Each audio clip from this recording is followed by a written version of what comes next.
Larry O'Connor Show. 105.9 and AM 630. So we just had a very important and adult conversation about 9/11. What do you do with your kids? If your kids were born post 9/11 and you had to sort of explain to them what happened that day, how do you do it without freaking them out? But at the same time, instilling in them the importance of that date and why it's important. We're going to have that conversation at the bottom of this hour. Also, Secretary of the Interior Ryan Zinke, Navy SEAL, was with the President today up in Shanksville, Pennsylvania to commemorate 9/11. He'll be joining us later in the 5 o'clock hour. Joining us now is Tom Fitton. He's the President of Judicial Watch, and there have been some developments in the story of how the DOJ FBI conducted themselves during the 2016 election. One of the stories that we only know about because of Tom Fitton and Judicial Watch. Hey, Tom. Good day to you, sir. Hi, Larry. How are you today? I'm well. So tell me about these text messages that have now been uncovered between Peter Strzok and Lisa Page. First of all, why are we just now getting these?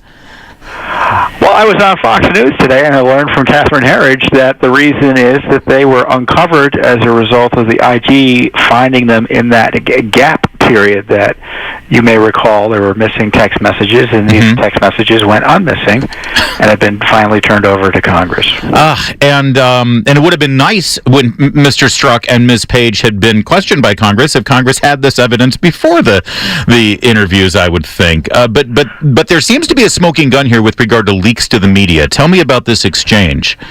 Well, there's an exchange between Carter Page and Lisa Strzok in these text messages. Remember, they were boyfriend and girlfriend, although I think they both were married at the time, about a media leak strategy and the Justice Department having a media leak strategy, and more specifically, Page and Strzok presumably having foreknowledge of stories that were leaked to the Washington Post about Carter Page that were very difficult and critical of Page's role in the elections and alleged all sorts of nasty things as it relates to the Russians. Yeah, and Peter Strzok's attorney now is saying that's a conspiracy theory, what you just said, Tom Fitton.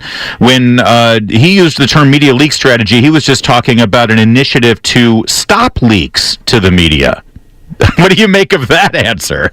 Well, people shouldn't check their brain at the door. And the strategy of Strzok and now his lawyer is to suggest that you can't believe your lying eyes and you should listen to their ridiculous interpretations of the plain words. So there was a media leak strategy.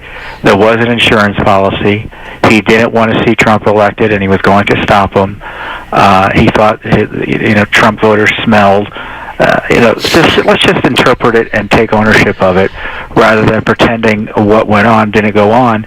But this is actually more sensitive than complaining about the smell of Trump voters, because this would involve illicit conduct, potentially illegal conduct by the Justice Department and the FBI, and in my view, just further undermine the Mueller investigation. Because if this was like a regular criminal investigation and you had a prosecutor prosecuting the case and doing an investigation, and it turns out all the cops behind the investigation, all the investigators, had this bias against the target politically, were doing things illicitly, and breaking all the rules, the prosecution would probably stop. The judge would probably intervene and stop it from happening. The grand jury would be ended. And I think that's what has to happen with the Mueller investigation. It's too thoroughly corrupted, both in terms of its the underlying underpinnings of it, its formation with Comey stealing FBI records and then leaking them illegally to get the special counsel appointed. And then, of course, you've got the special counsel craziness itself, where it's expanded beyond all scope and reason and is out of control and arguably unconstitutional. But, of course, Tom Fitton, the only person really who could do that is Rod Rosenstein, right? I mean, Sessions has recused himself from it. The president would face grave political peril if he did that. So is there any chance that Mr. Rosenstein might do this? Might end the Mueller investigation? No. Yeah. So I don't disagree with you. It's just it seems like a non-starter. Sadly, one thing that the president. But the point is, we got to provide the leadership here, Larry. You got to provide the leadership. Yeah. Well, listen, and we are, and that's why we're having the conversation. I don't disagree. But I'm not. I'm laughing. No, I know. But look, it's not going to happen unless we demand it happens. Yeah. And Congress has got to step up to the plate, provide more accountability, at least for Mueller. And maybe the president will be able to take steps to constrain or bring the Justice Department back under control of our Republican form of government, as opposed to the sort of the rogue agency it is with respect to the Russia investigation. And of course, the president is a one-man band in a successful way in terms of providing government accountability. So I want to rule him out from doing the right thing here. One thing the president can do, and has indicated that he will do later this week, is declassify all of the FOIA information with regard to Carter Page. And let's not forget, that leak we're talking about had to do with Carter Page. He was a guest on this program a week ago. What do we expect to see here? And by the way, is there any danger with the declassification here? That a lot of people are saying that this is a national security violation to declassify this. Oh, the only danger is probably the potential future freedom of unnamed FBI officials and Justice Department officials who engaged in misconduct. We already have portions, for instance, of the FISA warrants targeting Page declassified, and they show the misuse of the Clinton-DNC dossier, the withholding of material information from the courts, and those who reviewed the rest of the material have said that it doesn't need to be classified, and the only reason it is because it's just more corruption that the agencies don't want you to know about. So the president should initiate the process to declassify it, and I trust he's doing that. And do you expect that to develop, like I said, by the end of this week? Oh, I don't know.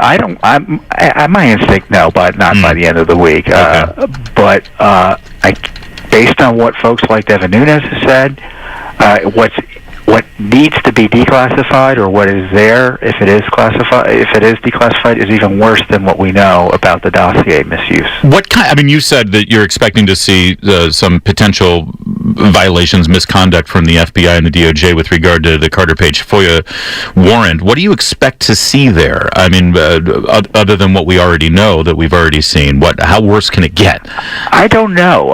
Does it get any worse than Spygate and Stephen Halper being sent to Europe to try to entrap the Trump campaign? And using Clinton opposition research that's still unverified to this day to get a spy warrant on an American citizen who was a native. The FBI paying Christopher Steele as he's working for the Clinton campaign? I mean, I know it's bad, and we can't talk about it all. It seems like it still hasn't triggered any kind of repercussions. That's what frustrates people. Well, I think Congress has got to step up to the plate here on Mueller. I really value the idea that these members have been focusing on getting these documents released, but they've been talking too much about Strzok and Page and that, as opposed to Mueller, who inherited Strzok's investigation, benefited from the dossier, and is running the investigation that was built on this corruption. Yeah. So Mr. Mueller needs to be held accountable here, and we got to hear his name mentioned more often by Congress as opposed to Peter Strzok. All right, Tom Fitton, I'll do that then. I'm gonna maybe he can be called to testify. They can ask him simple questions like, how come you can't find any Republicans to work on your team? That's a great point. I remember Ken Starr went up to Congress. Well, that's because it was a law, right? They had oversight because it was a special counsel law at the time. Congress always has oversight. That's true. That's true. No reason why Robert Mueller shouldn't have to answer questions. Tom Fitton, president of Judicial Watch. Check them out. JudicialWatch.org is where you can keep them going. You need to do that. Thanks, Tom.